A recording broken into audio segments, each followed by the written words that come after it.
제가 이제 미주 장신대에서 이렇게 선교사님들, 목사님들의 논문을 쓰는 일들을 조금씩 도와주고 있습니다. 이제 그러다 보니까 이제 귀한 분들을 제가 만나게 되는데요. 특별히 이제 목회를 잘 하시고 이제 은퇴하신 목사님들, 훌륭한 목사님들을 이렇게 만나 종종 뵙게 됩니다. 작년 같은 경우는 이제 웨스트힐 장로교회라고 저 벨리 지역에서 이렇게 교회가 크게 개척해서 성장시키시고 은퇴하신 우리 김인식 목사님을 작년에 배웠고요. 그 은퇴 후에도 그 목사님 같은 경우는 그 이스라엘 회복 운동을 하시면서 이스라엘뿐만 아니라 뭐 남미, 유럽, 뭐 일본 이런 세계를 다니시면서 그 세미나, 물론 한국도 방문하셔서 그런 큰 세미나들을 하시는 걸 보았어요. 그래서 현역일 때뿐만 아니라 은퇴 후에도 활발하게 사역을 하는 것을 보았습니다.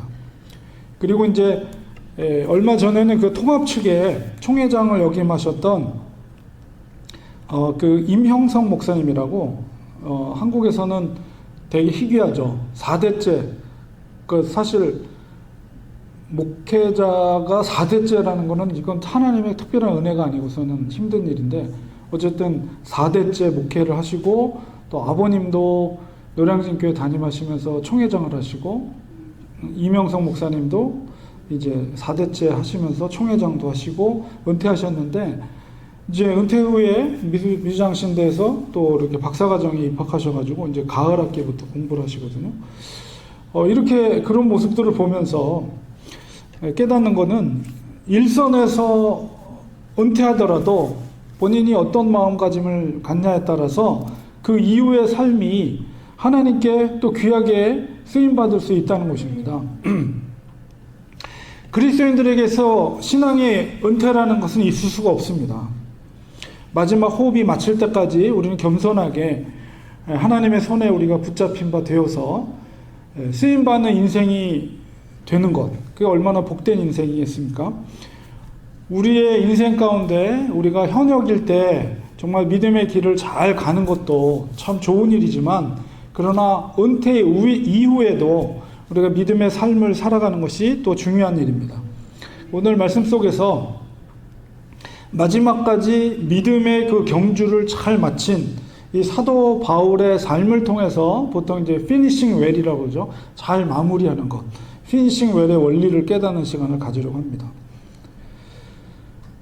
오늘 읽은 디모데 후서는 이제 신약 성경 27권 중에서 바울의 서신서가 13편인데 그 13편 중에서 시기적으로 가장 마지막에 쓴 편지가 디모데 후서입니다. 그러니까 죽음에 임박한 마지막 상황에서 쓴 글이기 때문에 유서와 같은 성격을 갖고 있어요. 그래서 이 편지는 책 제목 그대로 그 당시에 에베소 지역에서 목회를 하고 있었던 영적인 아들인 이 디모데에게 쓴 편지입니다. 그래서 디모데 후서 4장 9절에 보면 오늘 읽은 본문 그 바로 이어지는 말씀 속에 보면 이제 바울이 디모데를 향해서 뭐라고 말하냐면 너는 어서 속히 내게로 오라 이렇게 말해요. 오늘 읽은 말씀 바로 이어서 이 말씀 속에서 얼마나 사도 바울이 이 영적인 아들 디모데에 대해서 사랑하는지 그리고 얼마나 그를 보고 싶어 하는지 이런 거를 그 표현 속에서 느낄 수가 있습니다. 그리고 바울은 이 디모데 후서에서 사랑하는 목회서신이라고 하죠 보통. 그래서 목회자였기 때문에 둘 다 디모데에게 목회적인 권면을 하고 나서 또한 자신의 어떤 상황에 대해서 진솔하게 사도 바울이 고백하고 있습니다. 오늘 4장 6절에 보면 바울이 뭐라고 고백하냐면 전제와 같이 내가 벌써 부어지고 나의 떠날 시각이 가까웠다 이렇게 사도 바울이 말하고 있어요. 그러니까 지금 상황이 사도 바울이 재판을 했거든요. 그러니까는 재판을 1차, 2차 계속 나눠서 재판을 했는데 첫 번째 재판에서는 이제 이 사형이 구형이 되지 않았어요. 이제 그거를 고백하기를 사자의 입에서 나를 하나님께서 구원해 주셨다. 이렇게 고백을 합니다. 그러나 조만간 자기가 이제 사형을 구형받게 될 것을 어느 정도 분위기 속에서 이제 느낄 수가 직감하고 있었어요. 그래서 전제와 같이, 전제라는 것은 이제 제물, 하나님께 바쳐지는 제물 중에서 이제 그 기름처럼 액체로 된 것이 이제 부어지는 거예요. 고기에 이제 기름 같은 거 아니면 이제 그 포도주 같은 게 부어지는 것. 그거를 이제 전제라고 그러는데 바로 자기 자신을 그 제물처럼 비유를 해서 내가 이제 제물이 된다는 것은 이제 내가 희생이 된다. 이제 죽을 때가 됐다. 이런 표현이겠죠. 그래서 자기 자신이 하나님께 이제 제물로 드려지고 조만간 자기가 사형의 온도가 될 것을 이제 느끼고 있었던 거예요. 우리가 사도행전과 또 바울의 서신서를 읽어보면 하나님께서 바울을 얼마나 귀하게, 특별히 이방인 선교를 위해서 하나님이 귀하게 사용하셨습니다. 그런데 그 사명이 마치는 시점이 가까운 거죠. 자기의 사명이 이제 마칠 때가 됐다라는 것을 사도 바울이 깨달게 된 것입니다. 죽음 앞에서 사도 바울은 그가 걸어온 길을 이제 아주 분명하게 비유를 통해서 4장 7절에서 표현하기를 나는 먼저 선한 싸움을 싸웠다 이렇게 표현하고 있어요. 선교적인 여정, 영적인 전쟁이었다는 것을 스스로가 고백하고 있습니다. 우리 전쟁이라는 것은 쉽지가 않죠. 여전히 지금 지구촌에서는 전쟁이 벌어지고 있어요. 러시아와 우크라이나. 그 전쟁을 우리는 뭐 3자의 입장에서 지켜보고 있는 거지만 얼마나 그 전쟁이라는 것이 그 고통스러운 것입니까? 근데 이제 어쨌든 전쟁에서 이기기 위해서는 훈련이 필요하고 또 전쟁의 전략이 필요하고 또한 전쟁에 싸울 무기들도 필요하고 또한 그 군인들의 정신적인 무장 이런 것들도 필요합니다. 또 전쟁이 벌어지면 적들에게 피해를 주기도 하지만 또 아군도 자기도 피해를 입게 되어 있습니다. 그런 전쟁의 과정을 통해서 전쟁의 승리를 얻게 되는 거죠. 물론 이제 바울이 이렇게 비유를 통해서 자기의 영적인 여정, 선교적인 여정을 이 전쟁으로 비유하고 있지만 바울이 행했던 수많은 선교적인 과업들 우리가 사도행전에 잘 표현되어 있고 고린도 후서에서도 잘 표현되어 있는데요. 그것이 바로 영적 전투와 같았다라고 바울이 고백하고 있는 거예요. 이 시대를 살고 있는 우리들도 마찬가지입니다. 보이지 않는 영적인 전쟁터, 배틀필드에 우리가 놓여 있는 거예요. 전쟁에서의 목표는 바로 전쟁을 이기는 것입니다. 승리하는 것이요. 이기기 위해서는 저절로 되는 게 아닙니다. 훈련이 필요하고 우리에게 영적인 무기가 필요하고 또한 정신적인 무장도 필요해요. 이런 모든 것들을 바울이 강조하는 바가 뭐냐면 바로 하나님의 말씀입니다. 하나님의 말씀 속에 그 모든 것들이 기록이 되어 있어요. 보이지 않는 영적 전쟁에서 승리하려면 하나님의 말씀을 가까이 하고 그 말씀의 가르침대로 순종할 때 전쟁에 나가서 승리할 수 있는 그런 군인이 되고 용사가 될 수 있다는 거예요. 그래서 사도 바울이 오늘 본문 앞서서 디모데후서 3장 15절에 보면 뭐라고 말합니까? 3장 15절에 어려서부터 성경을 알았나니 바로 디모데에게 얘기하는 거예요. 성경은 능히 너로 하여금 그리스도 예수 안에 있는 믿음으로 말미암아 구원에 이르는 지혜가 있게 하느니라. 그래서 영적인 전쟁에서 승리할 수 있었던 비결은 말씀을 의지하는 거예요. 말씀을 더 가까이 해요. 그래서 사도 바울이 목회 서신 중에서도 마지막 편지 속에 영적인 아들이면서 젊은 목회자인 그에게 당부하고 있는 것은 바로 성경 말씀을 너가 더 깊이 있게 묵상하고 이 영적인 무기를 붙잡으라는 거예요. 그래야지 영적인 전쟁에 승리할 수 있다는 거죠. 두 번째로 바울이 고백하고 있는 것은 나의 달려갈 길을 마쳤다 이렇게 말하고 있어요.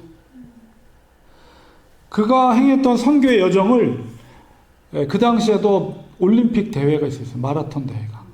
그래서 마라톤에 비유하고 있는 거예요. 여러분, 마라톤 선수의 그 49.19km, 한 2시간, 한 10분, 15분, 그 정도 걸리죠. 선수들은. 그 여정이 정말 결코 쉽지 않습니다. 끝까지 경주를 완주하려면 선수들은 이 전략을 잘 짜야 돼요. 페이스 조절을 잘해야 돼요. 처음부터 너무 힘을 쏟아서 무리해서 달려버리면 나중에 뛸 수가 없어요. 힘이 빠져가지고. 무엇보다도 꾸준히 선두그룹에서 보조를 맞추면서 계속 인내하면서 달려가야 됩니다. 이건 뭐냐면 성실한 자세예요. 성실한 자세. 처음과 끝이 변함없이 선두그룹에 서서 함께 달려가는 거예요. 그리고 마지막 순간이 됐을 때, 피날레가 됐을 때 뭉축했던, 참아왔던 힘, 모아뒀던 힘을, 비축했던 힘을 쏟아 부어서 결승전을 향해서 달려가는 거예요. 누구보다도 빨리 결승전을 향해서 마지막에 피치를 올리는 거. 그래야지 우승할 수가 있는 거예요. 사도 바울이 그렇게 고백하는 거예요. 나는 나의 달려갈 길을 마쳤다. 그리스도인의 믿음의 여정은 마라톤과 같습니다. 일정한 속도를 계속해서 유지하는 것이 중요합니다. 각자에게 주어진 사명을 인내하면서 지켜가는 거예요. 그거는 마지막 순간까지 그것을 지켜가는 거예요. 얼마나 그 인내가 필요하겠어요. 우리 인생을 대략, 요즘은 더 건강하게 오래 사시지만 보통 이제 성경에도 80이라고 그러잖아요. 강건한 80이다. 우리 80이라는 인생을 마라톤 경주에 생각해 보면 우리는 하나님 앞에서 변함없이, 이게 막 그 격차가 이렇게 크면 안 돼요. 항상 변함없는 모습, 신실한 변함없는 모습으로 달려가야 돼요. 끝까지. 때로는 물론 힘들죠. 이 마라톤 코스가 굉장히 오르막길도 있고 내리막길도 있고 이렇게 커브길도 있고 여러 다양해요. 코스가. 근데 만약에 오르막길을 오르갈 때 얼마나 힘들겠어요. 힘들고 어려운 순간이 있어요. 그러나 그럴 때 우리가 정말 인내하면서 또한 하나님의 도우심을 구하면서 그 길을 묵묵히 견뎌낼 수 있도록 하나님께 기도하면서 그 기간을, 그 구간을 통과를 해야 되겠죠. 우리의 믿음의 여정도 사도와 같은 그런 고백이 우리에게 있어야 됩니다. 우리의 달려갈 길을 잘 마쳤습니다. 이런 고백이 우리에게도 있어야 돼요. 우리의 경기는 아직 끝나지 않았어요. 마지막까지 우리는 인내해야 됩니다. 그리고 힘을 비축해야 돼요. 그리고 결승전을 통과할 때 우리가 힘을 다해서, 오히려 마지막 순간에 힘을 다해서 그 결승선을 통과하는 그런 비전을 우리는 가져야 됩니다. 주님께서 자기 십자가를 지고 나를 쫓아라 이렇게 말씀해 주셨어요. 우리 각자에게 하나님께서 주신 그 자기 십자가라는 것은 우리 각자가 짊어져야 될 사명이에요. 사명. 다 달라요. 그거는 자기 십자가. 그럼 하나님이 다 그 사명을 주셨어요. 그것을 미고 주님이 걸어가신 그 길을 쫓아가는 거예요. 마지막까지 그 사명을 가지고 예수님이 걸어가신 그 길을 우리는 감당해야 되는 거예요. 이게 마라톤 경주 같은 거예요. 인내해야 됩니다. 인내가 필요해요. 힘든 순간에는 더 하나님께 겸손한 마음으로 도와주세요. 너무 힘들어요. 하나님 힘 주세요. 능력 주세요. 성령으로 능력 부어주세요. 하나님이 도와주세요. 그러면 오르막길을 견딜 수 있는 힘을. 사도 바울은 자기의 마라톤 경주를 이제 마쳤다 이렇게 고백하고 있습니다. 우리의 고백이 그런 고백이 돼야 됩니다. 세 번째로 뭐라고 말합니까? 세 번째는 마지막까지 내가 믿음을 지켰다. 끝까지 믿음을 지키는 것이 쉬운 일이 아니에요. 바울은 이 구체적으로 그 동역자들의 이름을 이제 마지막에 언급하고 있는데 4장 10절에 보면 바울과 마지막에 동역했던 귀한 동역자였지만 마지막에 배신하고 세상으로 가버린 4장 10절에 보면 이렇게 해요. 데마라는 사람은 이 세상을 사랑하여 나를 버리고 데살로니가 자기의 고향으로 돌아갔다. 이렇게 말하고 있어요. 우리가 끝까지 믿음을 지킨다는 것은 정말 어려운 일입니다. 그러니까 우리가 목사님들, 유명한 목사님들이나 아니면 성경의 위인들을 보면 마지막 피니싱 웰한 사람들이 극히 드물어요. 아무리 훌륭한 목사님들도 마지막에 보면 정말 마지막이 조금 서글픈 그런 모습들을 남기고 떠난 분들이 되게 많습니다. 대부분입니다. 그러니까 마지막을 믿음을 지키는 것이 정말 중요한 거예요. 그래서 우리가 믿음을 지킬 때 그런 하나님의 은혜를 사모해야 되고, 아무리 힘들어도 우리는 믿음을 지켜야 됩니다. 우리 믿음을 지킨다. 왜 끝까지 지키지 못합니까? 왜냐하면 세상의 흐름과 거슬리는 것이 때 많아요. 우리가 믿음을 지킬 때. 세상은 다 이렇게 가는데 그거를 믿음을 지키는 것 때문에 거슬러 올라가야 돼요. 그게 얼마나 힘들겠어요. 우리가 연어가 이제 회귀 본능이 있어서 알을 낳으려면 자기가 태어난 그 강줄기로 거슬러 올라가잖아요. 큰 대양의 바다에서 그 강줄을 거슬러 올라갈 때 여러분 그 마지막 알을 낳고 산란을 하고 죽은 연어를 보면 온몸에 상체 투성이에요. 왜냐면 그 강을 거슬러 올라가면서 돌에 부딪히고 나무까지 부딪히고 그러면서도 끝까지 알을 낳기 위해 자기가 태어난 장소로, 마치 우리의 믿음을 지킨다는 것이 그런 거예요. 세상의 풍요, 세상의 흐름이 막 이쪽으로 거세게 내려올 때 믿음을 지키는 것 때문에 우리는 그걸 거슬러 올라갈 때도 있어요. 얼마나 그게 쉽지 않은 길이죠. 세상의 흐름에 거슬린다는 것, 우리가 구약의 다니엘을 보면 그건 알 수 있어요. 다니엘과 세 친구들, 어릴 때 그 세 친구들이 귀족들이었죠. 이스라엘의 그 귀족들이에요. 귀족들의 자녀들이에요. 그 당시에 바벨론이나 페르시아가 그 포용 정책을 썼기 때문에 다른 나라 포로국의 그 자녀들, 귀족들을 데려다가 그들을 일꾼으로 만들었단 말이에요. 다니엘이 그렇게 해서 총리가 된 거잖아요. 어쨌든 어릴 때부터 그들을 데려와서 어떻게 했습니까? 포로로 잡혀간 다른 나라의 귀족들, 왕이 하사한 진미, 귀한 음식들을, 좋은 음식들을 그들이 먹어야 돼요. 왕의 명령이에요. 근데 다니엘과 세 친구들이 그 진미를 거부했어요. 왜 그랬습니까? 그 음식 속에는 구약 성경 말씀 속에 금한 음식이 포함되어 있었기 때문에 하나님의 말씀을 어길 수가 없다. 어릴 때부터. 그래서 왕이 하사한 그 진미를 거부해요. 안 먹겠다 우리는. 중간에 책임 맡은 관원이 얼마나 이 곤란한 지경에 처해 있습니까? 왕의 진미를 거부하는 것은 왕의 명령을 거스리는 것인데, 이게 바로 세상의 그 흐름에 거스리는 거예요. 믿음 때문에. 그게 보통 일입니까? 조그만 소년들이 믿음을 지킨다고 다른 나라에, 자기를 정복한 나라의 왕이 하사한 음식을 거부한다는 것, 이건 보통 일이 아니에요. 그러나 하나님은 그렇게 믿음을 지킨 세상의 흐름을 거슬린 다니엘과 세 친구를 축복해 주셨죠. 가장 높은 자리에 다니엘과 세 친구를 높여주셨어요. 어떤 경우 우리가 믿음을 지킬 때 이렇게 결단해야 될 상황에 놓이게 됩니다. 그럴 때 우리는 믿음을 지켜야 돼요. 믿음의 결단을 해야 돼요. 결단을. 이건 목숨을 건 결단과 마찬가지예요. 에스더와 같이. 죽으면 죽으리라. 난 믿음을 지키다.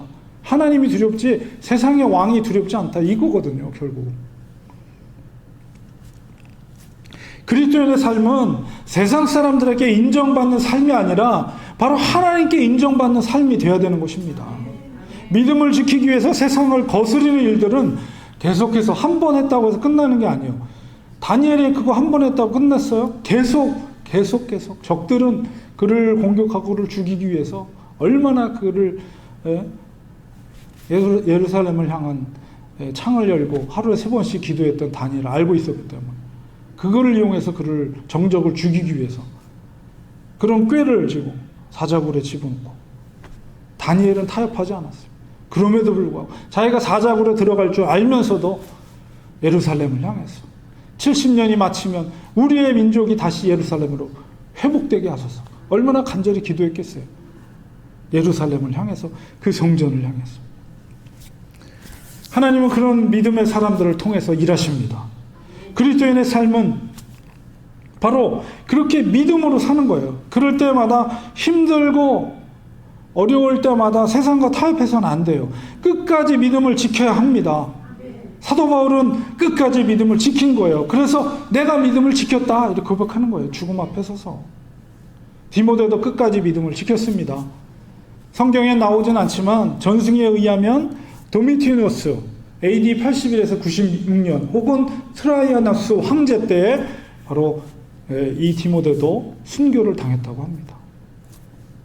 세상은 그들을 패배자로 역사에 기록할지 모르지만 하나님의 불꽃 같은 시선은 바로 그러한 사람들을 향해 눈이 있다는 거예요. 하나님의 시선이.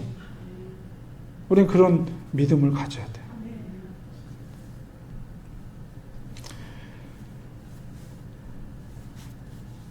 사장 8절에 이제후로는 나를 위하여 의의 면류관이 예비되었으므로 주 곧 의로우신 재판장이 그날에 내게 주실 것이며 내게만 아니라 주의 나타나심을 사모하는 모든 자에게도 주실 것이다. 그렇습니다. 마지막까지 믿음을 지킨 바로 하나님의 사람들, 바울과 같은 하나님의 사람들에게 주님께서 예비하신 의의 면류관을 주실 것입니다. 이 의의 면류관은 비유로 표현됐지만 영광스러운 구원의 자리이면서 영광스러운 하나님의 상급이 그에게 주어진다는 거예요. 이게 언제 이루어집니까? 바로 그날 곧 예수 그리스도께서 재림하시고 바로 심판의 날에 그것이 이루어진다는 거예요. 모든 인류는 바로 심판자이신 예수 그리스도 앞에서 이 땅에서의 삶의 열매를 통해서 결국은 심판을 받게 될 것입니다. 그날에 저도 여러분도 모두 다 그 심판대 앞에 서게 될 거예요. 1대1로 주님과 나 1대1로 쭉 다 뭐 단체로 서는 게 아니라 1대1로 서요. 1대1로. 그래서 우리가 이 땅에서 삶의 열매를 통해서 우리를 심판하실 거예요. 그 자리가 부끄러운 자리가 되어서는 안 됩니다. 사도 바울의 고백처럼 의의 면류관이 예비되어서 의로우신 재판장이신 그리스도께서 우리에게 주시는 기쁨의 자리가 되어야 됩니다. 바울은 자기뿐만 아니라 주님의 재림을 사모하는 모든 사람들에게 의의 면류관을 주실 것이라고 말하였습니다. 바울의 고백이 바로 우리를 향한 약속의 성취가 되어야 합니다. 그러므로 우리는 마지막까지 우리 영적인 전쟁터에서 승리해야 됩니다. 영적인 마라톤에서 끝까지 최선을 다해야 됩니다. 또한 마지막까지 세상과 타협하지 않는 믿음으로 우리는 마지막까지 살아가야 합니다. 바울은 영적인 아들 디모데에게 제일 먼저 목회적인 사명을 각인시켜주고 있어요. 4장 5절에 너는 모든 일에 신중하여 고난을 받으며 전도자의 일을 하며 내 직무를 다하라. 세 가지를 당부하고 있어요. 4장 5절에 첫 번째는 모든 일에 신중하라는 것이고, 둘째는 고난을 받으라는 것, 세 번째는 전도자의 직무를 다하라. 이렇게 세 가지를 말하고 있어요. 이거는 목회서신, 그러니까 목양적인 마지막까지 믿음을 지키기 위해서 교회의 목양적 자세가 무엇인가를 마지막으로 디모데에게 가르치고 있는 거예요. 모든 일에 신중한다는 것은 뭐예요? 말씀의 중심을 잡고 좌로나 우로나 치우치지 않는 거예요. 사람이나 혹은 상황에 따라 목양이 치우치는 것이 아니라 말씀 중심으로 교회를 유지하고 목양하라는 거예요. 이게 사도 바울의 당부예요. 그 다음에 두 번째는 고난을 받는 것인데, 믿음을 지키는 것은 고난을 의미하는 거예요. 그 당시에는. 당시의 상황 속에서 고난은 목회자에게 있어서 당연한 거예요. 물론 우리도 이 땅에 살아가면서 고난을 당하지만 정말 그 고난이 믿음을 지키기 위한 고난인가 아니면 내가 잘못해서 당하는 고난인가, 그걸 구별해서 정말 믿음을 지키기 위한 고난을 우리는 마땅히 견뎌내야 됩니다. 세 번째 말한 것은 목회자의 핵심적인 사명이에요. 그건 뭐냐면 전도자의 책무를 다하라는 거예요. 복음을 전하는 것에 최선을 다할 것을 당부하고 있어요. 우리 앞서 4장 2절에 사도 바울이 당부하고 있는 것이 무엇입니까? 제가 옮겨놓지는 않았지만은 4장 2절에 보면 너는 말씀을 전파하라. 때를 얻든지 못 얻든지 항상 힘쓰라. 범사의 오라 참음과 가르침으로 경책하며 경계하며 권하라. 말씀으로 그렇게 하라는 거죠. 그 때를 어떤지 못 어떤지 너는 말씀 전파하는 것에 항상 힘쓰라. 이게 목회자의 전도자 책무예요. 교회의 존재 목적이기도 합니다. 이 말씀의 교훈을 따라서 이 지구상의 모든 교회들, 그리고 우리 렌추아니 교회는 이 말씀의 반석에 굳게 서서 복음을 전해야 합니다. 우리 교회의 핵심적인 존재 가치는 복음을 전하는 교회, 그리고 세계 선교에 헌신하는 교회입니다. 왜냐하면 주님이 우리에게 마지막으로 유임명령, 모든 민족으로 제자를 삼으라 하셨기 때문에 우리 교회의 핵심 가치예요. 우리가 이 핵심 가치를 추구하면서 마지막까지 헌신한다면 우리에게 의의 면류관이 예비되어 있습니다. 주님께서 칭찬하실 것입니다. 우리의 비전을 우리는 여기에 둬야 돼요. 딴 거 없어요. 우리 전도하고 계십니까? 세계 선교의 어떤 형태라든 동참하고 계십니까? 그 질문에 우리가 예라고 대답하고 할 수 있다면 우린 잘하고 있는 거예요. 복음을 전하는 일에는 결코 은퇴란 있을 수 없습니다. 마지막까지 우리는 이 사명을 감당해야 됩니다. 성령께서 능히 감당할 수 있도록 우리에게 능력을 주실 줄 믿습니다. 다니엘과 그 세 친구처럼 세상을 두려워하지 말고 오직 하나님의 영광과 하나님의 의를 위해서 우리가 충성을 다할 때 하나님께서 힘 줘요. 능력 줘요. 성령이 너에게 임하며 권능을 받는다고 했어요. 분명히 약속된 말씀을 붙잡고 나갈 때 우리는 예수 그리스도의 당연한 증인이 될 수가 있습니다. 언어가 중요합니까? 문화가 중요합니까? 예수 그리스도의 성령의 기름 부음을 받으면 그 능력이 있으면 통하는 거예요. 영적으로. 복음을 전할 수 있습니다. 우린 그런 사람이 돼야 됩니다. 이것이 바로 사도 바울의 마지막 당부입니다. 기도하겠습니다. 하나님 아버지, 달려갈 길 다 가고 믿음을 지킨 사도 바울이 영적인 아들 디모데에게 마지막 당부하는 목양적인 사명, 우리 복음을 전하는 일에 은퇴란 있을 수 없습니다. 주님께서 이 땅에 보내주시고 이 땅에 생명 주시고 호흡하며 살 수 있게 허락하신 하나님의 그 은혜와 뜻을 생각할 때 우리에게 맡겨진 십자가를 지고 주님이 걸어가신 그 길을 걸어가되 너는 땅끝까지 이르르되 직리이르다라 하셨습니다. 때를 어떤지 못 어떤지 복음을 전하라 하셨습니다. 우리 존재의 교회, 렌추아니 교회의 존재 목적은 전도하는 교회, 세계 선교를 위해 힘쓰는 교회입니다. 하나님, 우리 성도님들 한 분 한 분이 주님의 그 부르심에 순종하며 세상과 타협하지 않고 세상의 풍류에 휩쓸리지 않고 믿음으로 승리하는 우리 성도님들 되게 하시고 우리 렌추아니 교회가 될 수 있도록 축복하여 주시옵소서. 예수님의 이름으로 간절히 기도드립니다. 아멘.